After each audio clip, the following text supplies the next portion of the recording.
Madam Chair, this is an example of politicizing the budget hearing through the questions of a senator. Ang problema niya kasi, nakalagay yung pangalan ko doon sa libro. At yung libro na yan, ibibigay namin doon sa mga bata. At yung mga bata na yan, may mga magulang na boboto. At yung pangalan ko ay nagkalat doon sa kung saan man ibibigay yung libro. Hello, magandang araw, magandang gabi. Samang kay Lupalop na mundo ngayon napadpad aking mga kababayan. So ang ating reaction video ngayon o komentaryo ay patungkol dito sa pagkakaroon ng budget hearing sa Senado na nagkainitan na nagkagit-gitan si Madam VP Sara Duterte at si Senator Hontiveros. Dahil dito sa sinabi ni Hontiveros na dito sa hinihingi ng OBP, Office of the Vice President na budget para sa 2025 na 1.9 billion pesos para sa kanilang operation na programa ng OBP, Office of the Vice President na katulad ng medical burial program at saka yung disaster operation, yung relief crisis para sa mga individual, yung mga nanghihingi ng tulong, at yung pang-apat yung magnegosyo day, ganun. So dito ay kinwestiyon ni Risa Hontiveros itong programa ng Office of the Vice President na kung saan ay sabi ni Senator Hontiveros ay pwede namang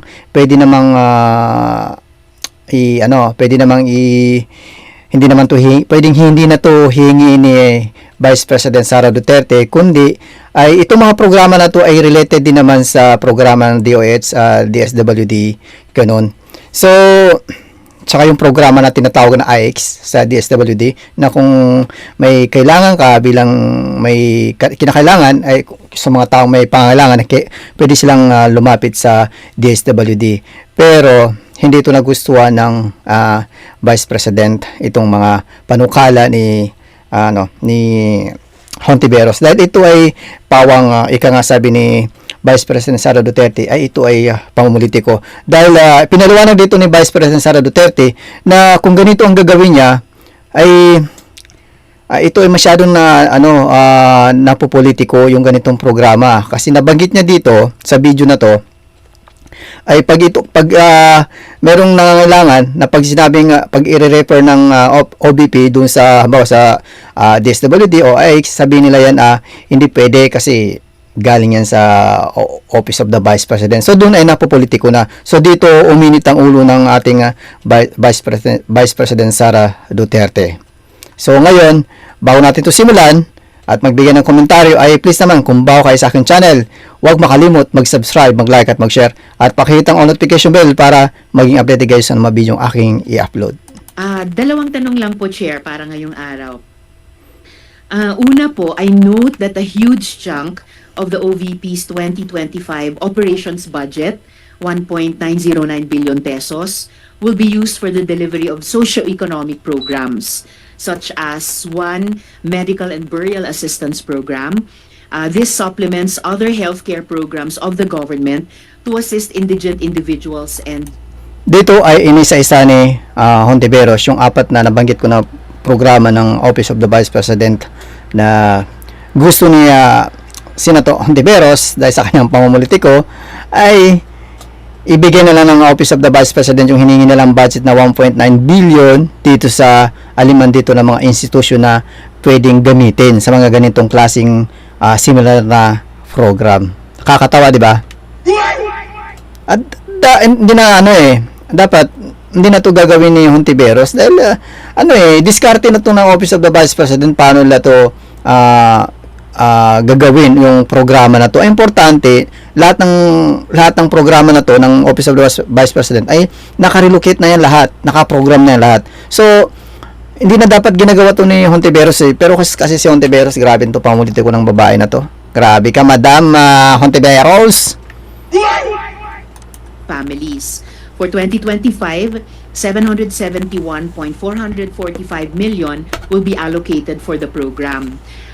Sa loob niyan, 600 million pesos for medical assistance and 171.445 6.45 million for burial assistance, which are, Madam Chair, very similar to the medical assistance to indigent or financially incapacitated patients program o MAIF-IP of the DOH, and DSWDs, Assistance for Individuals in Crisis Situations or AICS.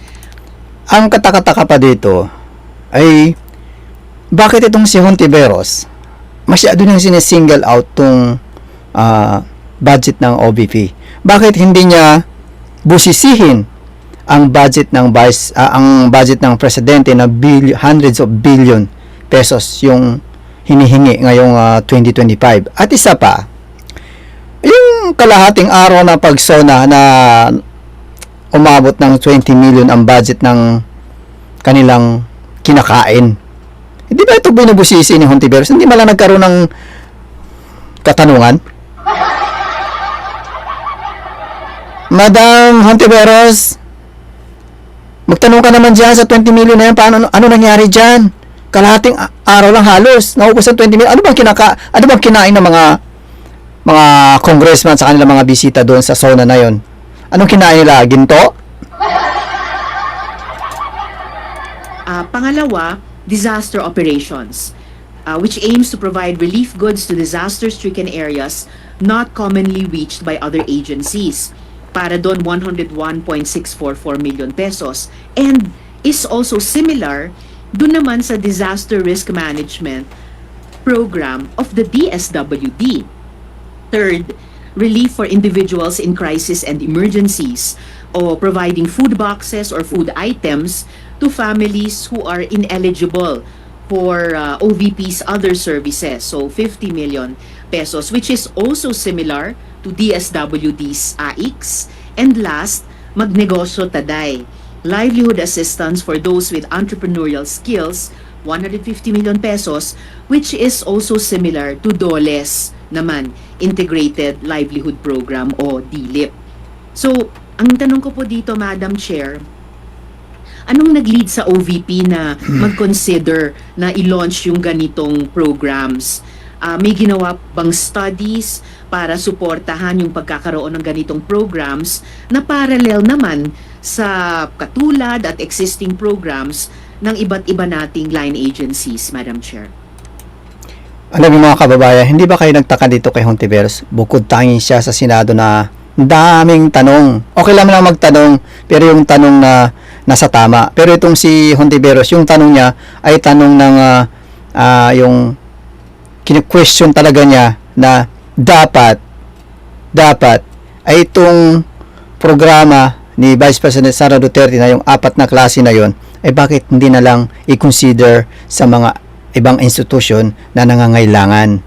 Kakatawa. Senator Hontiveros, yan ang proyekto ng Office of Vice President para tumulong dahil siya ay bahagi rin ng gobyerno. Ano ka ba, Hontiveros? Dami mong tanong. Magtanong ka naman sa Office of the President, yung billions of pesos na confidential fund. Ano bang ginawa dyan? Bakit masyado kang naka-single out sa Vice President, sa budget ng Vice President? Ano bang meron, Hontiveros?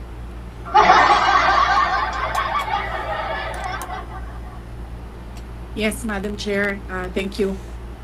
Noong ako po ay nangampanya, 3 lang po yung sinabi ko na plataforma. Una po, trabaho. Pangalawa po, edukasyon. At 3, mapayapang pamumuhay para sa ating mga mamamayan. Nung pumasok po kami sa Office of the Vice President, tiningnan po namin. Pero alam nyo, nakikita ko sa mukha ni Madam Vice President, talagang nainis na dito kay Hontiveros eh. Na talagang nagigigil na siya eh.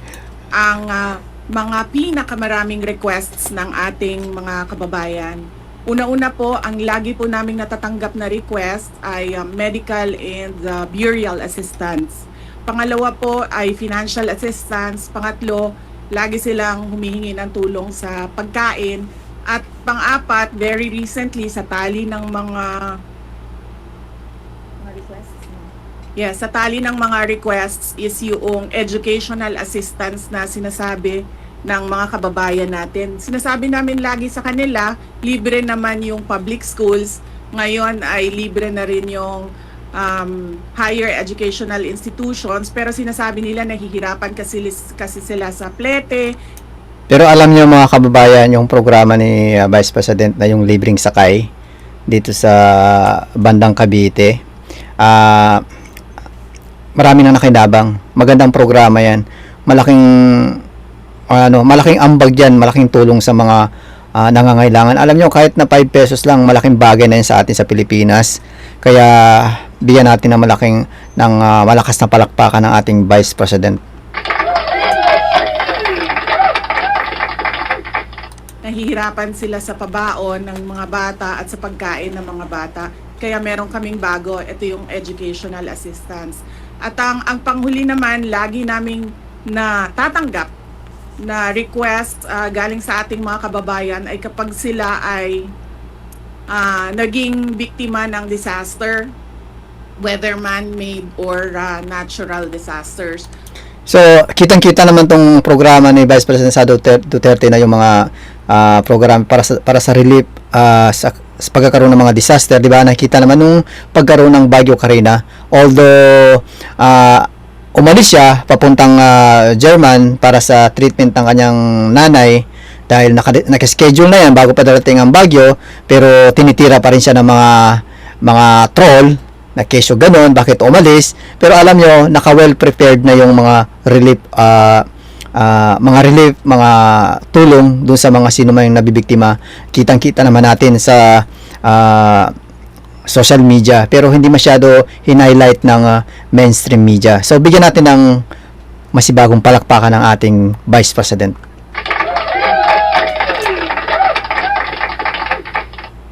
So sila po ay lumalapit sa Office of the Vice President.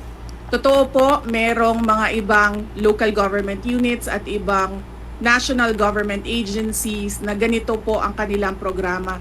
Pero po, nung ako ay umupo as a Vice President, I took an oath, and doon sa oath, I said that I will do justice to every man. So hindi po kami pwedeng humindi sa mga tao na humihingi ng tulong, lalong-lalo na ay kaparte ng gobyerno ang Office of the Vice President. Tama nga naman ang ating Vice President. Kailangan din gumawa sila ng programa para may tutulong sa ating sambayan ng Pilipino, yung mga nangangailangan. Kasi meron naman talagang lalapit sa opisina niya ng hihingi ng tulong. Kaya itong 4 na programa to na binanggit din ni Hontiveros ay para rin na yan sa makakabuti sa ating mamamayan. At maganda to. At salamat sa ating karamihan sa ating mga senador dahil sinuportahan ang programa ng ating Vice President Duterte. Kaya palakpakan natin.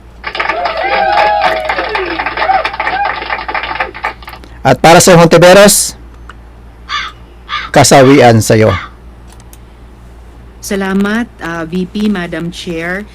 Sabi nga ng VP, Madam Chair, libre na yung public school, libre na rin yung higher education, bagamat ni-note nila na sinasabi ng mga nagre-request na nahihirapan pa rin sila sa ilang mga programs na nakalodge sa ilalim ng libreng edukasyon na iyan. Kaya nga kinonsider nilang mag-launch ng ganitong mga... Alam niyo mga kababayan, kitang-kita sa pananalita ni Hontiveros yung pagiging antay niya, di ba? Antay. Yung nagtatanong ng wala sa hulog, yung pagtatanong, yung parang pwede lang sabihin niya na huwag mo na itong ituloy, i-consider mo na to sa ibang mga institusyon. Kakatawa tong si Hontiveros.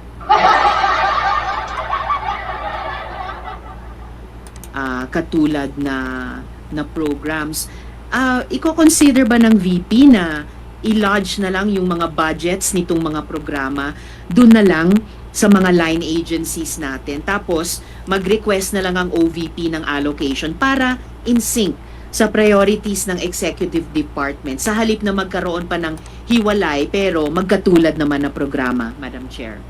Hindi nga pwede, Senator Hontiveros, dahil ito ay napopolitiko, nadadala sa politiko dahil pag ang OBP ay pupunta dyan sa sinasabi mo na institusyon, na government institution, pag narinig nila ito ay galing sa Vice President, ang sasabihin na tumatanggihan sila, di daw pwede. At dito, marinig natin itong sasagot ni Vice President Sara Duterte dito. Ito talaga si Hontiveros, ang daming alam sa ewan. Madam Chair, we only submit the budget and we leave it to the discretion of all the members of Congress to decide on the budget. We can only propose a budget for the Office of the Vice President. Pero magbibigay po ako ng halimbawa kung ganun po ang gagawin natin. Tulad po ng AIX ng DSWD. So ngayon mapapakinggan natin kung ano ang depensa o rebuttal ni Vice President Duterte dito sa nagiging napopolitiko yung mga ganitong eksena. Kapag meron po kaming nire-refer o binibigyan ng endorsement ng AIX sa DSWD, kadalasan po nasagot sa amin ay hindi pwede dahil galing yan sa Office of the Vice President at kalaban yan. Minsan po, totoo yan na pupolitika ang assistance para sa ating mga kababayan. Kaya po, uulitin ko. Alam nyo, dahil sa pamumulitiko ng mga ibang tao, ang kawawa dyan yung mga tao eh. Ang kawawa yung mga tao na nangangailangan. Dahil yung mga tao na nangangailangan na lalapit sa Office of the Vice President, ay ganito, yung tulad ng sabi ni Vice President Sara Duterte, pag humingi at nirefer nila sa isang institution, bawat DSWD, at sabihin ng DSWD na, no, hindi, kasi galing yan sa OBP. So, napopolitiko talaga. So, ang kawawa dito, yung mga tao, talagang kawawa. Nakakalungkot. Nakakalungkot talaga. Nakakalungkot. Ang mga tao naman kasi hindi sila tumitingin sa politika. Tumitingin lang sila na itong opisina na ito ay opisina ng gobyerno at pwede kaming humingi ng tulong doon. And so I go back to the oath that I shall do justice to every man at kaya po kami nandito at kaya po kami merong mga ganito na mga projects sa Office of the Vice President. Actually, maganda talaga itong programa ng Office of the Vice President, itong programa ni Vice President Sara Duterte, dahil hindi lang naman na all the time na ang mga tao o mga sino may yung mga taong gusto mag-reach out ng kanilang pangailangan hindi lang naman sa DSWD o DOH o di kaya sa PAGCOR. Kasi ang ating Vice President Sara Duterte ay sana ito sa pagiging public servant. Since na naging mayor pa siya sa Davao City, ay talagang tumutulong na to siya, tumutulong. So hindi siya parang yung nakaupo lang na walang programa o walang gagawin, titingin lang at mag-aantay sa takip silim, pagsikat ng araw. Hindi ganoon. Hindi ganoon ang serbisyo ng Duterte.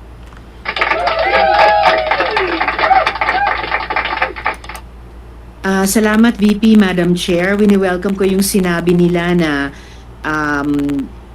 the VP would leave it to the discretion of the members of Congress. Medyo nagitla ako nung sinabing minsan pag may nire-refer ang OVP para sa AIX, ang feedback ay kalaban yan. Dahil Madam Chair ay... Ganun naman talaga nangyayari, Hontiveros eh. Ganun naman talaga eh. Ikaw kasi hindi ka makaget eh. I believe tayo sa Kongreso when we appropriate the budget, merong implicit na assumption tayo doon na pagkatapos in the exercise of our oversight function, yung parehong level ng professionalism we demand of ourselves ay presumption of regularity ina-expect natin sa lahat ng members ng executive, lalo na when they are working together. Kaya gaya ng sinabi ko kanina, wini-welcome ko yung sinabi ni VP na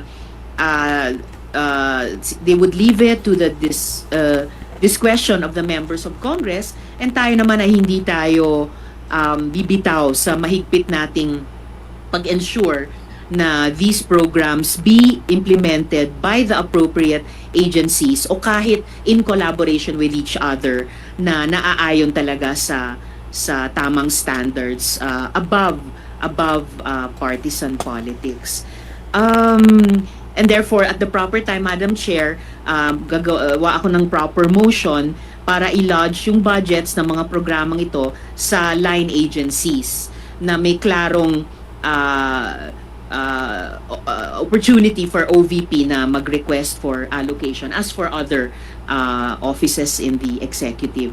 Yung huling tanong ko sa ngayon, Madam Chair, for 2025, one of the OVP's programs, Pagbabago Campaign, 1 Million Learners Entries, involves the provision of bags to 1 million learners in remote communities while initiating tree planting activities. This gets an appropriation of 100 million pesos. Part of this campaign is an allocation of 10 million pesos for the distribution of Isang Kaibigan Books, a children's book authored by the VP. Pwede po bang sabihin ni VP sa atin more tungkol sa librong ito? Chair, let me make a rebuttal and another. Ayan, bibigyan na ng rebuttal ni Vice President Sara Duterte yung mga pinagngangawa ni Senator Hontiveros dito sa programa ng Office of the Vice President. Pakinggan natin. Pakinggan natin. Titingnan natin kung gaano mabutata itong si Hontiveros. Sa magandang rebuttal ng ating Vice President Sara Duterte. Example of politicizing the budget of the government. Ito pong sinabi ni Senator Risa Hontiveros na at the proper time she'll make a motion to lodge the budget, the requested budget of the OVP to the other agencies. Let me just quote Senator Risa during the Akbayan Congress. Ito na. Kung maalala nyo, di ba, nagpa-press conference si Senator Hontiveros sa Akbayan, sa Congress, at sinabi niya doon yung about kay Vice President Sara Duterte. Natakot tong si Hontiveros dahil takot na takot siya sa kay VP Sara, dahil ito si VP Sara talagang mas matindi ito kay sa tatay niya si former President Duterte sa paglaban sa mga CPP, NPA, NDF. Kaya ito, pakinggan natin. Alam ko po na ang daming kalat ni Duterte na hirap tayong linisin. Ang kadiliman noong panahon niya ay talaga namang nanuot sa ating lipunan para mansa na napakahirap tanggalin. At habang ang anak niya ay may kapangyarihan pa, hindi magiging madali ang ating laban. While VP Sara is in power, the threat of a full-blown Duterte comeback is still a very real and present danger. For one, they are supported by one major superpower, China. So dito, hinubaran ni Vice President Sara Duterte si Hontiveros talagang dito sa kanyang sinasabi dito na kinot ni Vice President Sara Duterte ay pinakita niya lang dito kung gaano siya ka-anti-Duterte. Kaya alam na alam ni Vice President Sara Duterte yung takbo ng utak ni Hontiveros. Dito pa lang. Against siya eh. Against itong si Hontiveros sa mga Duterte. Sa sobrang takot niya kung ano nung paninira. Para hindi lang mabalik ang mga Duterte sa pagiging presidente. Dahil pag naging presidente ito si VP Sara Duterte, mas matindi ito kaysa sa kanyang tatay. At mismong si former President Duterte ang nagsabi na mas matindi at mas matapang tong si VP Sara Duterte kaysa sa kanya. Kaya bigyan natin ng palakpakan ang ating Vice President. this is an example of politicizing the budget of the government. May we request, Madam Chair, that Senator Risa Hontiveros repeat the last question. I will certainly, if you request, Madam Chair, repeat my question dahil walang kinalaman sa kasasabi lang ng VP ngayon. Paetsing-etsing ka pa mo, Hontiveros, anong walang kinalaman? Anong walang kinalaman? Talaga naman ng napopolitiko tong ang budget ng Office of the Vice President eh. Talaga napopolitiko eh. Alam nating lahat na miyembro ng iba't ibang partido. Sa mga galawan mo, Hontiveros, at saka mga pinagsasabi mo, hindi sila coincide, hindi sila parallel, opposite sa galawan mo sa mga sinasabi mo. Hindi kami mga tanga na tagapanood sa inyo, tagapanood sa mga pinagsasabi mo? Yung speeches natin sa ating mga kamiyembro sa mga party congresses ay hiwalay na event dito sa budget debates. So, I really take exception dun sa sinabi ni VP na rebuttal iyan dahil halimbawa ito sa politicizing. In fact, wala akong tinanong tungkol sa China o kahit sino pa mang ibang bansa dito sa budget hearing na to. I am asking about yung national budget na ipapasa natin sa Kongreso para sa bansang Pilipinas sa taong 2025. Alam mo, Hontiveros, dalawang klase ang pagtatanong. May pagtatanong na nagtatanong ka para gusto mong magkaroon ng kaalaman.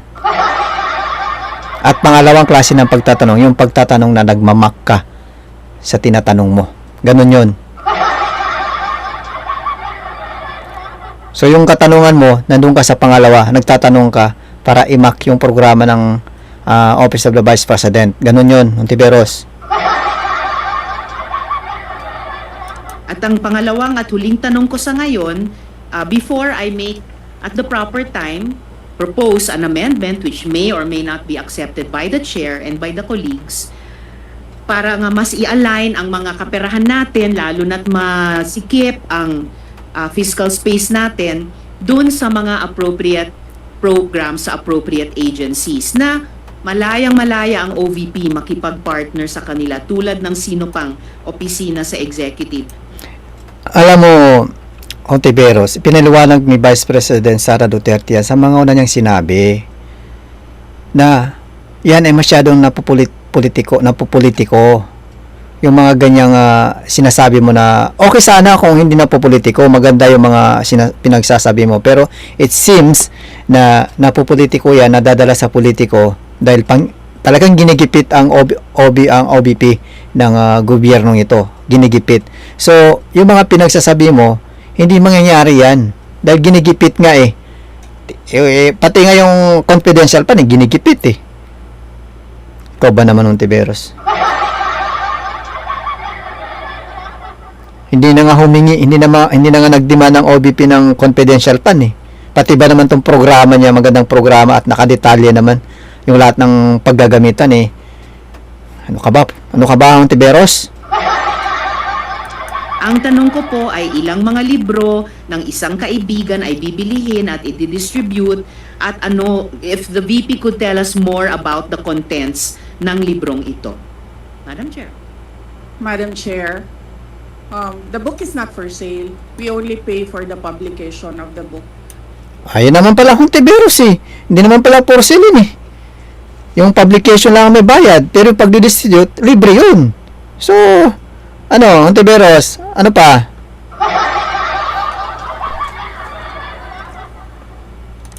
And we will send Senator Hontiveros a copy so that she will know what is the content of the book.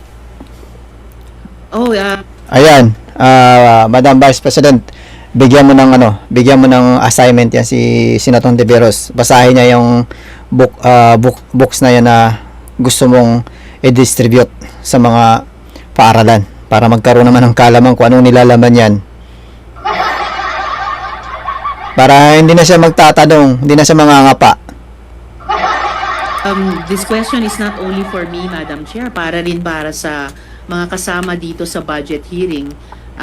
Baka ilang araw pa bago mapadala at mabasa ko, which I certainly will.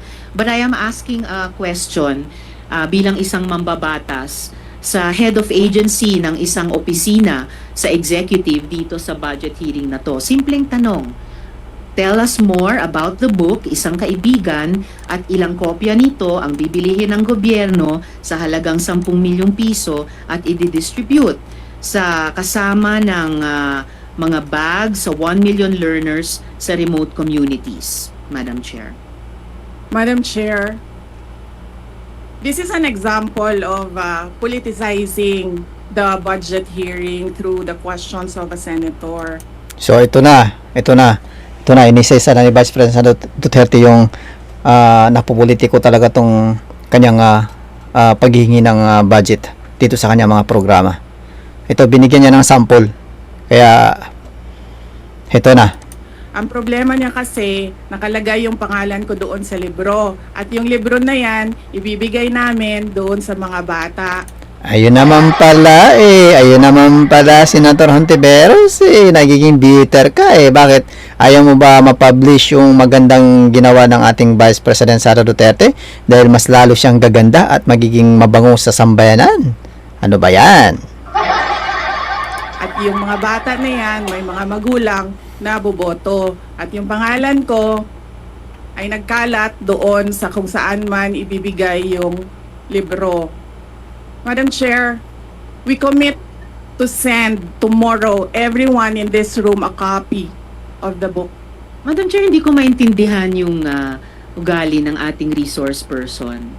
It is a simple question. So dito magkakainitan. Nako. Paulit-ulit na this is politicizing. Ang VP ang nagbanggit ng salitang boboto. Wala akong sinabing boboto. I'm simply asking, hindi ko ma-imagine we're making so much trouble, so much fuss about a 10 million peso item. Yun naman talagang gusto mong emphasize dyan na Senator Hontiveros. Ano pa ba? Hindi ba't ganyan ang gusto mong i-emphasize? Kanina ka pa? Na itinatanong ko lang simpleng, what is the book about? At ilang kopya ang bibilihin ng gobyerno sa halagang 10 milyong piso at i-distribute. I don't appreciate this kind of attitude, Madam Chair. Hontiveros, 10 million pesos ang budget niyan. 10 million pesos. Bakit hindi ka nagtanong diyan sa 20 million pesos na budget ng SONA sa halos kalahating araw lang? 20 million pesos. Hindi ka man lang ba nagtanong kung ano bang klaseng mga pagkain yung ilalatag dyan sa 20 million pesos na yan in a half day? Tapos, dito sa 10 million pesos na budget ng books dito sa kay Vice President Sara Duterte ay malaking katanungan na sa'yo? Yung 20 million pesos, tamimi ka? Usually, ang resource persons natin ay nagbibigay ng parehong institutional courtesy sa legislature na ibinibigay natin sa executive. I don't appreciate this kind of attitude. Do you have Madam Chair. Yes, Madam Chair. Ito na, nagtataray ng ating Vice President Sara Duterte. Sige, VP Sara. Tarayan mo na yan si Hontiveros ng matuto. Hindi ko rin maintindihan ang ugali ni Senator Risa Hontiveros, and I do not appreciate, ano yung sinabi niya? I do not appreciate this kind of behavior and attitude. Madam Chair, noong 2016, tumatakbo si Senator Risa Hontiveros na senator, nakailang talo na siya.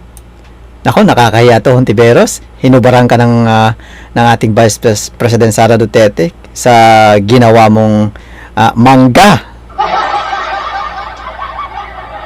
Mamamangga.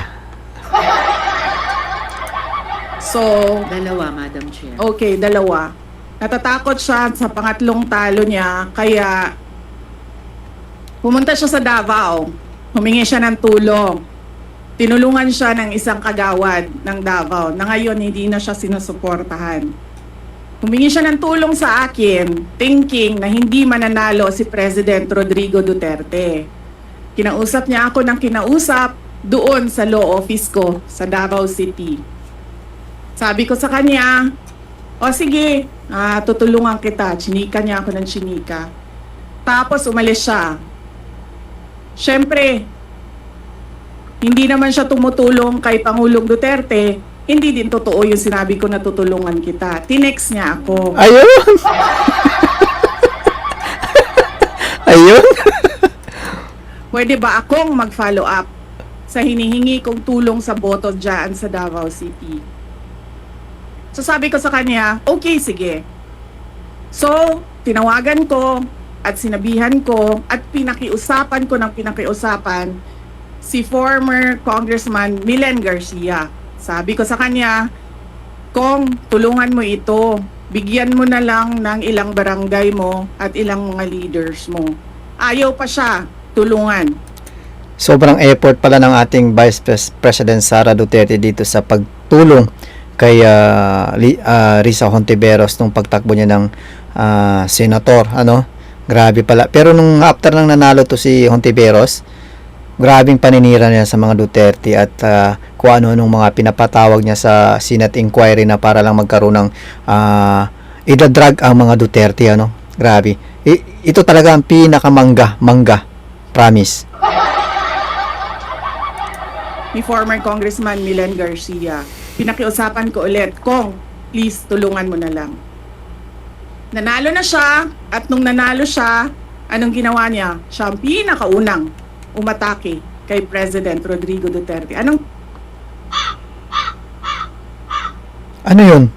tawag sa ugaling ganito? Madam VP Sara Duterte, alam mo, ang dami nilang mga mangga. Yung mga ganyang ugali, manggagamit. Kaya nung nakarang national election, ganun kanila ginamit para makuha ang majority na boto. At naniguro sila na sila ay mananalo. Kaya ganun kanilang ginamit. At kasamang palad ngayon ay ikaw naman ay kanilang ginigipit, iniipit. Lahat ng paninira. At yun ay gusto ka pa nilang tanggalin sa pagiging vice president mo. Gusto ka pa nilang i-impeach. Kaya nakakalungkot sa mga taong manggagamit na to. Sobrang nakakalungkot. Okay mga kababayan, kayo nang bahala dyan, humusga, kayo nang bahalang umintindi dito sa ating video na pinanood at aking binigyan ng maliit na komentaryo dito sa video na to kung paano nagkainitan ng ating Vice President Sara Duterte at si Senator Hontiveros. So bago natin tatapusin to, ay please wag makalimot mag-subscribe, mag-like at mag-share at pakihit ang all notification bell para maging updated kayo sa mga video ang aking upload. Maraming salamat.